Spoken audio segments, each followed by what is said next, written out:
What's up, everybody? Welcome to the Scene Snobs podcast. I'm your host, Mick Manhattan, the Scene Snob himself, and it is our Christmas/holiday episode, and that's why I'm wearing this goofy hat. But I'm back at it again, and as promised, with a new episode. And I kind of wanted to be in not be in a more festive mood, but Christmas next week, and there's probably not going to be an episode. I wanted to take this time to kind of touch down on a few things that I really enjoyed in the past week and get in tune with my Christmas feelings, if I will. So, with that being said, let's get started. And what I want to start with is the season finale episode of Watchmen. Now, I have been watching and reviewing Watchmen on every episode of the Scene Snob podcast, and this is the last one. So, I got to do a quick review. So, this episode found us, like we just had found out that Abdul Mateen too, who plays Cal on the show, which is Angela, who's played by Regina King, her husband. So, and we find out that he's Dr. Manhattan. Now, we got the whole backstory in the episode before, and we found out 2 episodes ago. And then the episode before, we got the whole backstory, their whole backstory, and then his abduction by the 7th Cavalry. So, I just wanted to say this was a really good episode. It was a fantastic way to end this. And the series, I'll say so far, because I don't think it's been renewed for a second season yet. And if they don't come back, which I don't think they have to, this was a really good limited series. Very solid in every way. Tied everything up and did leave it open for a second season, but if it doesn't happen, it doesn't happen. And that's okay. So we get Sister Knight now desperately seeking Dr. Manhattan. He is trapped in this cube is basically made out of watch batteries, I guess, so it kind of can seal him in. And the senator is trying to steal his power. They found a way for him to steal the power. But now we found out that Lady True also wants to do the same thing, and she wants to steal his power. One wants to do it to correct what he thinks is wrong with the world, and one wants to do it because she feels like she needs to save the world, and she needs that power to do it. Makes sense. It's a very basic premise, and I dug every minute of it. The whole episode just played out beautifully. The music was amazing. This whole season, the music was amazing. Trent Reznor and Atticus Ross, knock it out of the park at everything they do. But especially what they did on the show was just fantastic. So, we got all that. Unfortunately, Dr. Manhattan dies in the episode. We got Ozymandias back. We got his, how he came back and the whole backstory there. I don't want to give too much away. I just want to kind of gush over how I felt about the episode, and that is, it was a perfect ending to this whole series, and it's so beautiful, and to go from such a topical show to turn into such a beautiful love story was truly amazing. But the graphic novel was the same way, and Jean Smart was perfect as Laurie Blake. And Jeremy Irons, of course, is perfect in everything he does. But coming on as Adrian Veidt, Ozymandias was perfect. Just all around, the show was fantastic, and to get that from the creators of Lost, where I was so embedded in that show, and then in the end, it kind of really let me down. But we got just a fantastic, you could tell they're fans of Alan Moore's work, and they did right by it, and they created a perfect continuation. So I was very happy with it. And if you haven't checked out the show so far, now that it's over, I suggest going and binging. If you are a fan of the graphic novel, especially if you are not, I would check out the graphic novel too. It's fantastic. So with that being said, we've got a ton of new trailers this week that were just fantastic. We got a new Ip Man 4 trailer, which comes out next month, and I can't wait to see it. Film Club is showing it here at the Alamo Draft House, and I will be there and this will be the first one that I see in theaters, which I'm excited for. because all the other three I did not see them in theaters. So when they came out streaming, and it's one of my favorite series. The first three movies are fantastic, and none of them, like the first movie, of course, is the absolute best in my opinion.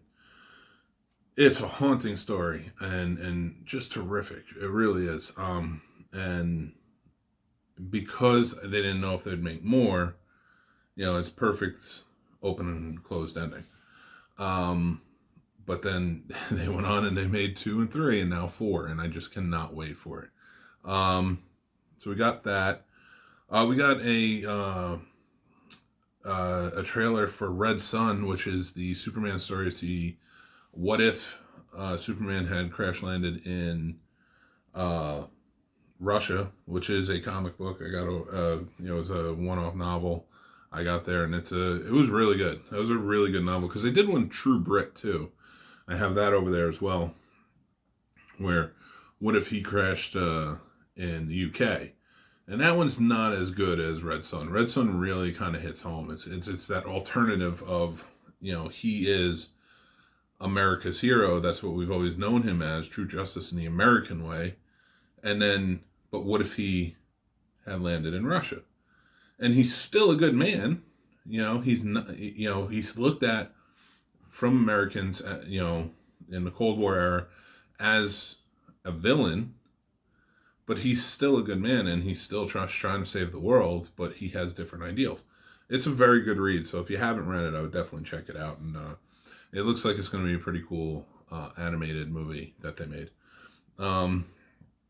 We have Tenet, which is Christopher Nolan's next movie. Very excited for that. Stars John David Washington, who is Denzel's son. And I hate having to do that, but I mean, I know a lot of people, whenever I explain it, or I say his name, like I was a big fan of Ballers, and he was fantastic in BlacKkKlansman. He is going to be just as big as his father, in my opinion. He's just as good as an actor. And he's showing that more and more with everything he does. And he's the star of this movie with Robert Pattinson. And what it looks like is there's some kind of hitmen or mercenaries or something. They may even be government, CIA, and their deaths, they're taken hostage, or he's taken hostage, I should say, and he's threatened with death or give up the people he's working with, and he chooses to die. But it's all a exercise to see if he's trustworthy. And then once he enters this world that's very, I don't want to say supernatural, but it's very mind-bendy. And it's kind of a shadow government organization that, he is now involved with. And he's just trying to kind of make sense of it. So there's not much about the plot. I mean, as we know, when it comes to Christopher Nolan movies, we don't know much about the plot until we get there. But I can't wait. It's going to be fantastic. We have The Quiet Place 2 teaser trailer came out. I will definitely see this movie. I just don't know that I needed it. The first one was a really powerful movie, especially that opening.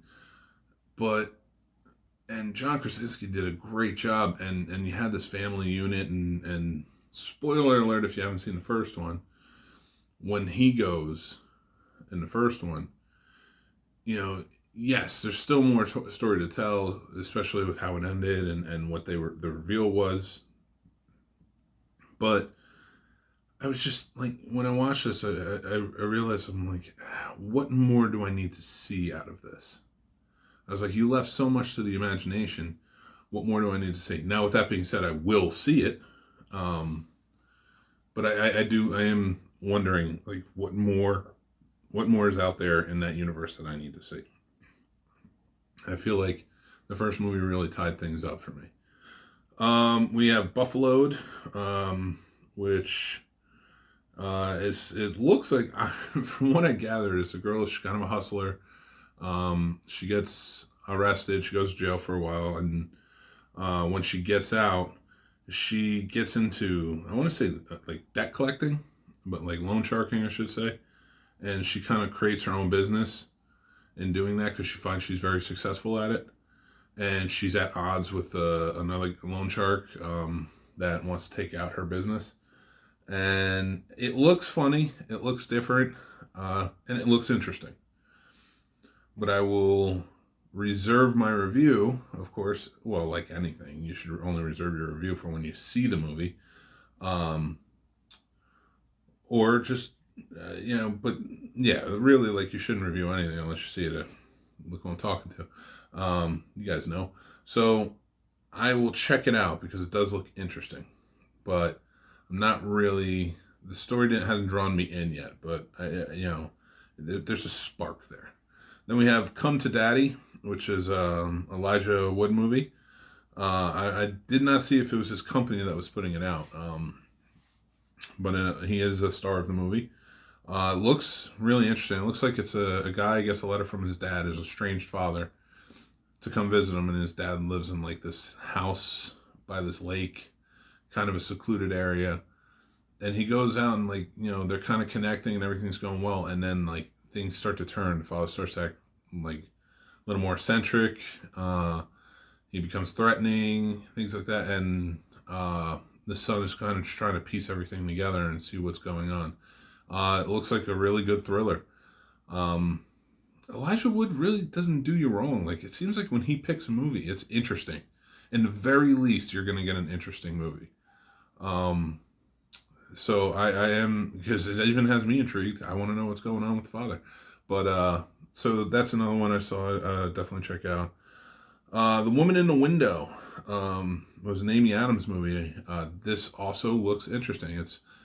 Looks kind of well, it basically is. She's an agoraphobic. She's stuck in she kind of is just stuck in this like brownstone house in New York City, and she starts watching her neighbors, and more she starts seeing things. And the turn in the trailer for me was she has drinks with Julianne Moore and becomes friendly with her, and like they start to become more and more friendly. And then she's looking out her window and she sees, because that Julianne Moore is the neighbor that lives across the street, and she sees that the husband is played by Gary Oldman fights with her, and then like something violent happens, so she calls the cops, and then they come out and it's Jennifer Jason Leigh comes out and says, "I'm his wife. We've never met." Blah blah blah. And so it's odd. Like, I mean, you've seen, it's kind of like a thriller that we've seen, like Girl on the Train or Gone Girl, things like that it seems interesting, but I don't know that I'll be checking it out in theaters, but it seems interesting enough to kind of see what's going on. With Mrs. Scene Snob, I'm pretty sure I will see it. And then the big one, Top Gun 2. We got a full trailer, and who knows what's going on there. So to lay it out, I never minded Top Gun. I liked Top Gun. I like Top Gun, I should say. It is an 80s classic, absolutely. Now, is it one of my go-tos? No. But if it's on TV, I'll watch it. If there's nothing else that I want to watch on. But I do, it's quotable. I like it. But it was never anything I really needed more from. That's just kind of how I felt about Top Gun. So when I heard they were doing a sequel a couple of years ago, like kind of planning for it, and then I had heard that it was going to be Maverick coming back to teach at Top Gun, I was like, all right, I mean, I get it. And they're making sequels or reboots of everything. Yeah, you could do that. But it looks like Miles Teller, who is a fine actor. But I'm just, I don't know. He's never been one of my type of actors that I want to go and watch. So when I saw he was in the movie, it kind of turned me off. And already I'm coming into it like, I don't know if I needed a sequel to Top Gun. It does look awesome. Don't get me wrong. I mean, you have dogfights, you have jets doing things that I never knew they could do, and Maverick is back. So let's see where it goes. I think I'll check this one out. It's another one. Like, I make sure to go see the new Mission every time there's a new Mission Impossible. I make sure to go see it in theaters. I love the Mission Impossible movies. Every single one of them. They're absolutely perfect, and they hold up, in my opinion. I actually will go see them more. I'm more in tune to go see them than I am a new James Bond movie. I've seen every Daniel Craig, and I will continue. But like Pierce Brosnan, I didn't see all of them in theaters. Before that, I was like too young, but and I wound up seeing all the James Bonds through the years. But I am a Mission Impossible guy. I love it. I think it's great. I think once they started putting the team together and was it Ghost Protocol, it felt right. Well, it was actually the third one that they more or less put the team together. But because the old TV show was a team, it wasn't one man doing this, so it felt good. And the movies since having these teams felt right. So I will always go see a Mission Impossible movie. That doesn't mean I'll always go see a Tom Cruise movie. Edge of Tomorrow was fantastic, and there's some that's just like, I don't care. I didn't need Top Gun 2. But I'll check it out when it comes out streaming, I'm sure. Now, to get to probably the most interesting trailer. I know I'm talking a lot about trailers, but there's so many that came out, and they're so interesting. And I just like to touch down on everything if I can. Antlers. I think it's a Guillermo del Toro movie. I'm not sure if he's producing or he's directed too. I think he directed. And we get a little bit more in this trailer of what it's about. Kerry Russell plays a teacher. And there's a young boy, and you can see he's kind of going out and he's killing things, bringing it back, and he's feeding something in his attic. And this kid is like, just looks like the life is being drained out of him because he's cleaning up after the thing. So, my immediate in the last trailer reaction was, maybe his dad or his mom or whatever has turned into a monster and uses him to go and get him to feed him, and he feels the responsibility because it's his parent or whatever. And that may still be the case, but there were whisperings in this trailer of a Windigo, so that's very cool. With the exception of Windigo, which came out years ago, which is actually not a bad little straight to video on the horror movie. Came out in the early 2000s. It was pretty good, and it was shot pretty well. I remember really enjoying that. I'd have to check it out again, but I remember really liking it. So to watch that, we have Kerry Russell, Jesse Plemons is in it, a few others, and we just got some really cool shots in it. And again, even if it's produced just by Del Toro, it's going to be a good movie. And I'm anxious to see another Windigo movie. I want to compile a list of good Windigo movies shows, because the only two I have now is that straight to video, which I remember liking, which I should probably revisit before I kind of put it out there, but it was called Windigo, and then there was an episode on the first season of Supernatural where they go out to the woods and to find hikers that got lost, and they find themselves up against the Windigo, and it was a really solid episode. And I think that was the third or fourth episode of that series, and that was the one that kind of locked me in. I was there once I saw that episode, because the first few episodes were good, but it was I always give every new show that I'm interested in three episodes. If you don't have me locked in by 3 episodes, I'm out. I just don't care. That show, I think it was the third episode too, was the Windigo, and that was the one that really locked me in. It was all right, first 2 episodes were good. This third one was this is going places. And of course, 15 years later, and they have to end the show. It's not even a show that's we need to cancel this, its ratings are low. No, they've had spectacular ratings all this time. They decided to end the show so they can go on and do different things. So, Antlers, that's a movie. It's a Windigo movie, it seems. It's coming out, and I can't wait for it. So go check out all these trailers. Let me know what you think. But with Antlers, I kind of want to get into something a little more festive. And bear with me, because this might be a little long, but it comes around. So, I was watching Rudolph the other day with my kids. Now, anybody who's watched Rudolph fully understands how truly horrifying living in that world is, and how it makes no sense by the end of it. So we have, of course, we know with Rudolph, I'm not going to tell the whole story again.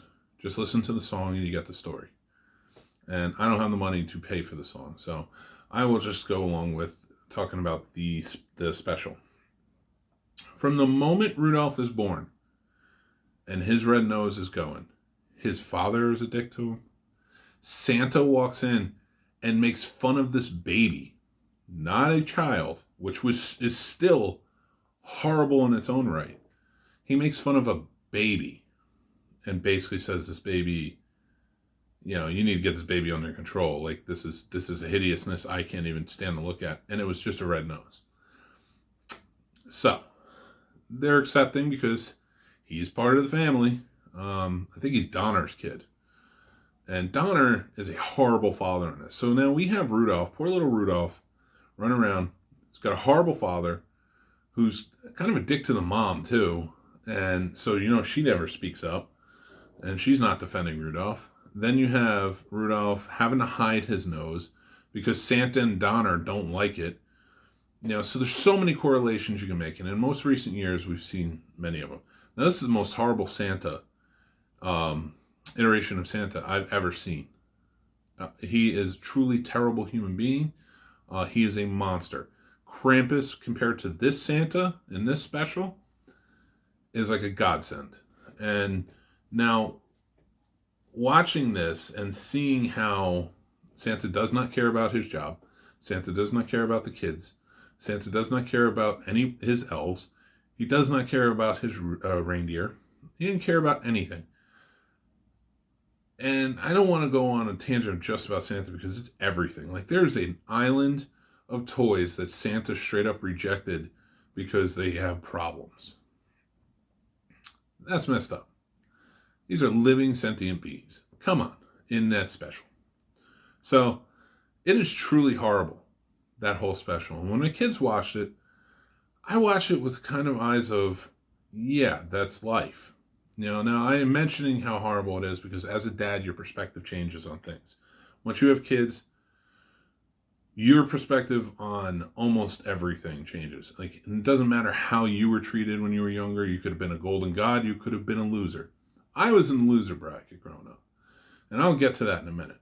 So, when my kids watch it now, with this day and age's way of thinking, now, most young people today, I'm not saying that they don't run into hardships, but it's, or there's no bullying or anything like that. Of course there is. Of course it exists. It's disgusting. And again, as a parent, your perspective being from having been young and being bullied to watching a world where other kids are being bullied and fearing that my kids may be bullied one day is very different. Because you see it from different eyes. And I think this is where it's kind of lost on the young versus the old, because once your perspective changes on that, you kind of become part of the old. And the young are looking at, and the young have it where it's a lot less happening these days. Now, I'm not saying bullying doesn't happen. It happens online more often than anything, which is completely different from how it happened with me. But there's a different outlook, I think, today. So when people watch Rudolph, they're saying, well, that's terrible. How could it be like that? Whereas somebody my age or older is looking at that and saying, man, I'm glad it's not like that today. And it's just a matter of perspective. It's very weird in the sense of how it works. See, when we were younger, like now, all the things that we love, us geeks love, and I thank God, like my kids can read comic books and my kids can wear superhero shirts or gamer shirts or things like that and go to school and it's widely accepted. I thank God that my kids could be like, I can't wait to see Star Wars on the big screen. And the other kids are like, yeah, me too. Or Avengers or whatever else. When I was a kid, you could not do that. And I was a film geek kid. I was running around with my friends with cameras and trying to film things. But, we read our comic books. We read our fantasy stuff. We were all about it. And, like, we wore Ghostbuster shirts. We wore, superhero shirts, stuff like that. Like, it was our world. It's what made us feel special in a world that rejected us constantly every day. So it's getting a little hot in here, so I'm going to take the hat off. But so that this stuff was the stuff that, like, my geek collection on my walls, things like that, it's stuff I loved, you know. And I remember a lot of kids I went to school with never really having seen Star Wars, or maybe they have when they were kids, but they looked at it as kids' movies.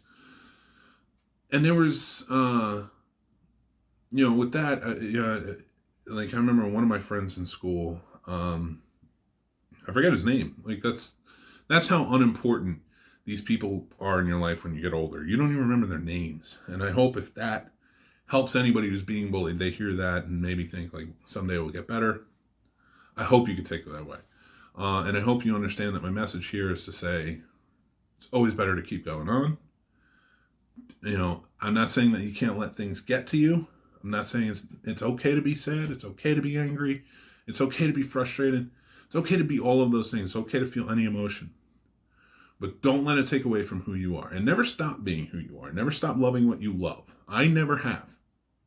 I have the TARDIS tattooed on my arm, Star Wars tattooed on my arm, Back to the Future. Like, I love this stuff. This means something to me. I have Jason Voorhees tattooed on my leg. But back then, like, adults, like, if you loved horror movies, adults thought you were a Satanist. They really did. They thought that you loved and worshiped Satan. I went to a Catholic school where it was even worse. The teachers really thought there was something mentally wrong with you.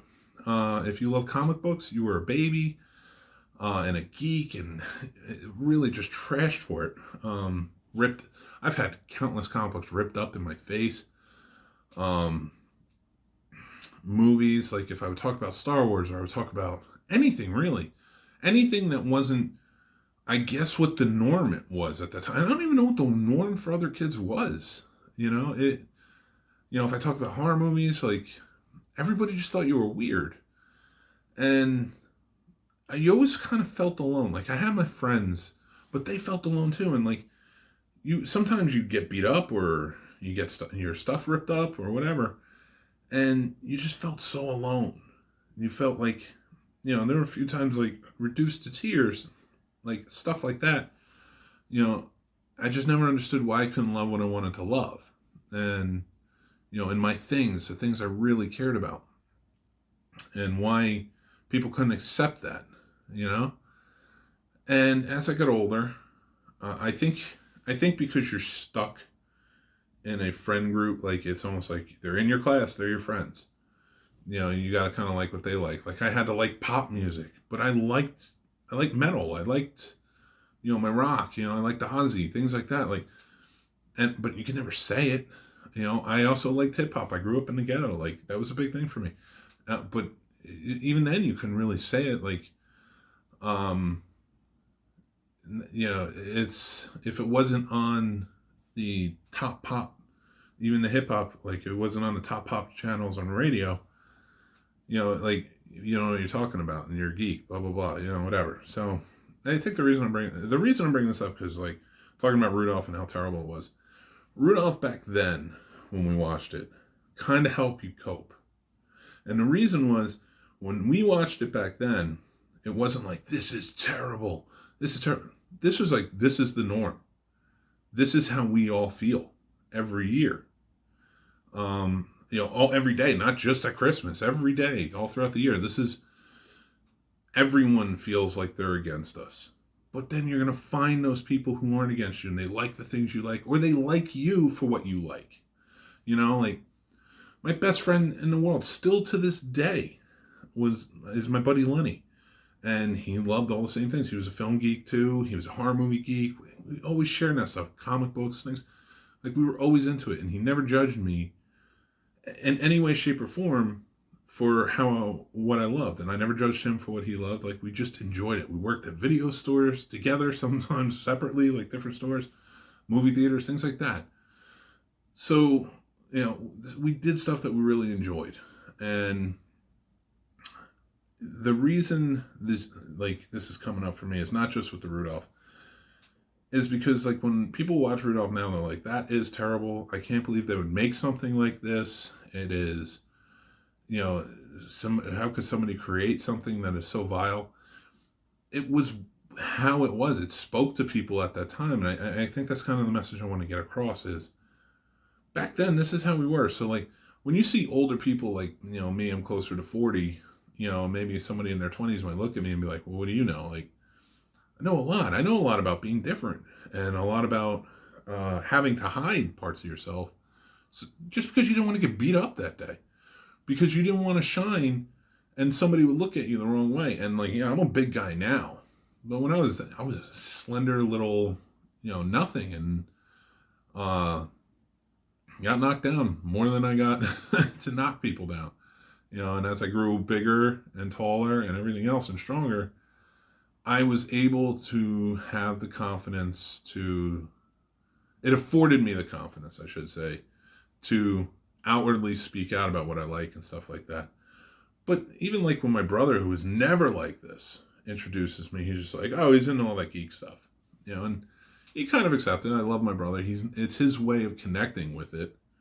He doesn't understand it, so he's trying to connect with it. And I think there are more and more people now. Like I see people who beat me up in high school or in grammar school, and through Facebook or whatever, like I'm not really friends with them, but I see them connecting, like taking their kids to Star Wars and raving about, oh, I can't wait, I've always been a fan, or Marvel movies or whatever else. I'm like, you used to rip up my comic books whenever I had them with me, or you knocked me down because I was a Star Wars fan, and talking about Star Wars and call me a geek, or call me a loser, or call me way more vile things, because that's just how it was back then. And vile things are said now, but and I don't want to seem out of touch. I don't want to seem like bullying doesn't exist, because it does. But like all these things that we used to get really trashed for are more widely accepted now, and that's kind of my point. Is like I'm glad to see that turn has happened, and that people can enjoy these things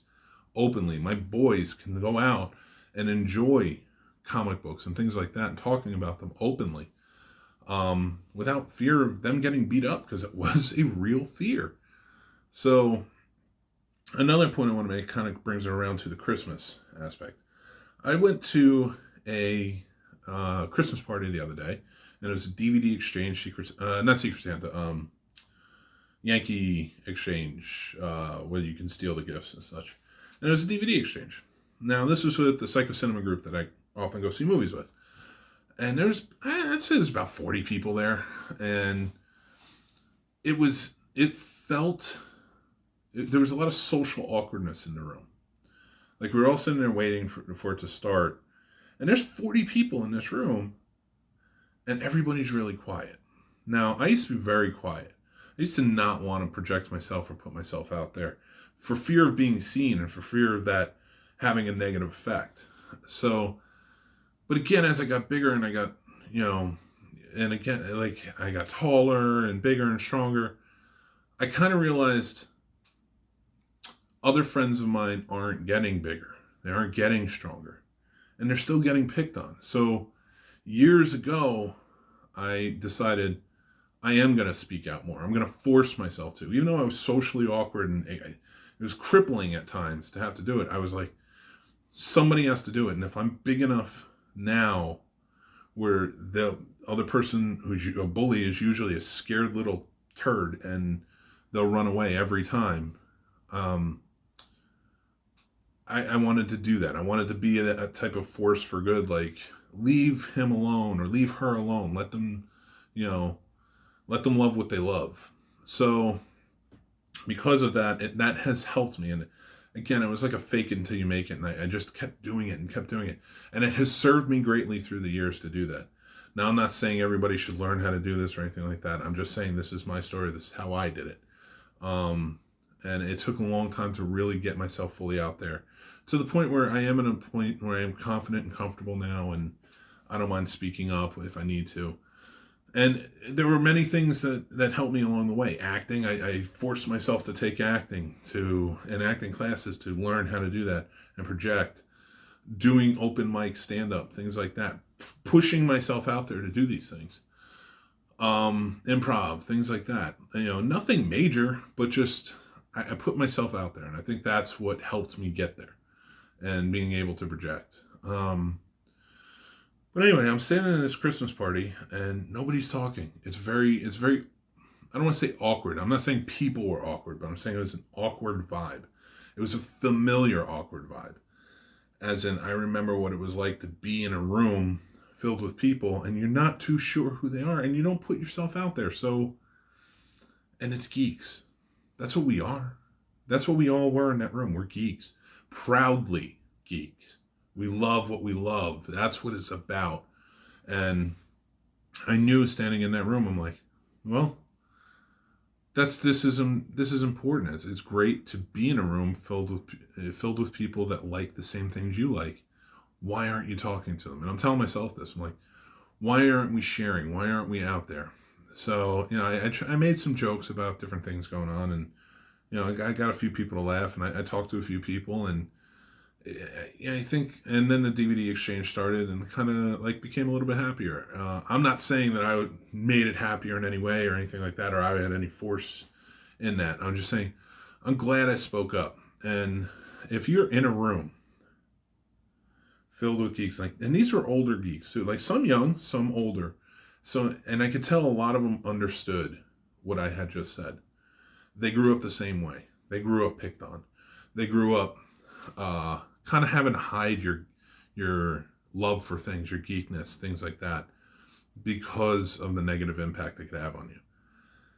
But now it's 2019, we're going on 2020, and we're sitting in a room. Now, these are people I sit in a room with almost once a week, and we watch movies we love, and we're on the same chat rooms, and we talk, and I should say groups and stuff, and we talk, and we just have a good time. We love what we love, and we can openly do it.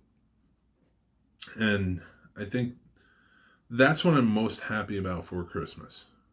And we're going into a new world where people are accepted more. Now I know there's a lot of negative stuff out there, and I know there's a lot of people who don't want to accept you, but more and more I'm seeing changes. And I think, with this year and stuff like that, the most thankful I am, like the Me Too movement. 30 years ago, no way could you ever feel that way. Like, my mother was she's been attacked, and there was abuse. I've had abuse in my life, and she did, and other things like that. And, like, you couldn't speak up, and you watch that, and like we grew up in a time where you can't speak up, you can't talk about those things, and like, again, with the bullying and stuff like that, like, grew up in times like where even if you did complain about bullying, nobody really took you seriously. It was just like, well, you just got to change your ways. How is that an answer? How is that an answer to anything? But we're in a world now where people do seem to care, and I kind of want to urge that. Like, there are a lot of people who want to see things change. The Me Too movement is huge, and it's ending things. It's my wife, who is a survivor. She's seeing change. We're older, but we're seeing change in this world, and that will affect our sons, make them hopefully better men. We're trying to do that every day and train and teach them how to be better men. But society plays a hand in that too, and I think growing up in a good society that cares means something. I saw a lot of people complain, and it was older people, like Greta Thunberg. Like, oh yeah, what has she done? She just gets frustrated and starts screaming at older people and blah blah blah. And I'm like, why not? Why not? She should be. She should be a 16-year-old screaming at people, saying, you're supposed to leave a better world for me, just like I'm supposed to leave a better world for my children in the future. And we're not. The old guard isn't doing it. They're not doing their job. And they're expecting us to pick up the bill. And even younger to pick up the bill. And it's just not right. And I feel like I'm going all over the place, but it does mean something. It means that we are seeing change. She's Time Person of the Year. A 16-year-old girl.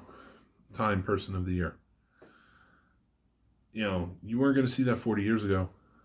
And it means something now. We are seeing change. It's a slow process. But we're seeing more change now than ever before. And I think it's a beautiful thing.